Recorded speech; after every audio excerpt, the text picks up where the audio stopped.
मराठी चित्रपटात प्रेमाचा वर्षाव सध्या जोरदार आहे। प्रेम कहाण्यांच्या नावात सिमिलॅरिटी असण्याचा योगायोग या वर्षी घडून आलाय। संजय जाधव दिग्दर्शित प्यार वाली लव्ह स्टोरी 2 ऑक्टोबरला आपल्या भेटीला येईल, ज्यात आपण स्वप्नील जोशी आणि सई ताम्हणकर यांनी रंगवलेली अमर आणि आलियाची प्रेम कहाणी पाहू। आणि त्यानंतर रेणू देसाई दिग्दर्शित इश्क वाला लव हा चित्रपट लवकरच आपल्या भेटीस येईल। स्वप्नील आणि Mukta starring Mangalashtak once more या चित्रपटाची निर्मिती केल्यानंतर आता रेणू देसाई पहिल्यांदाच दिग्दर्शनात उतरते आणि इश्क वाला लव हा तिचा डिरेक्टोरियल डेब्यू असेल। या चित्रपटात आदिनाथ कोठारे आणि सुलग्ना पाणिग्रही ही जोडी दिसेल।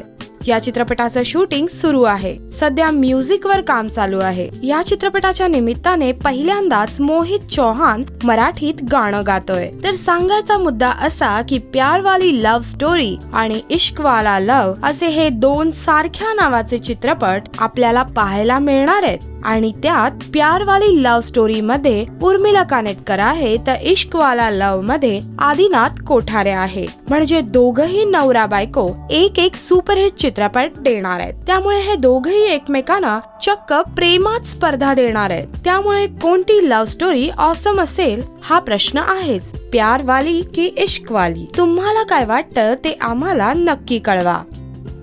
नमस्कार, मी आदिनाथ कोठारे। Subscribe to Rajshri Marathi.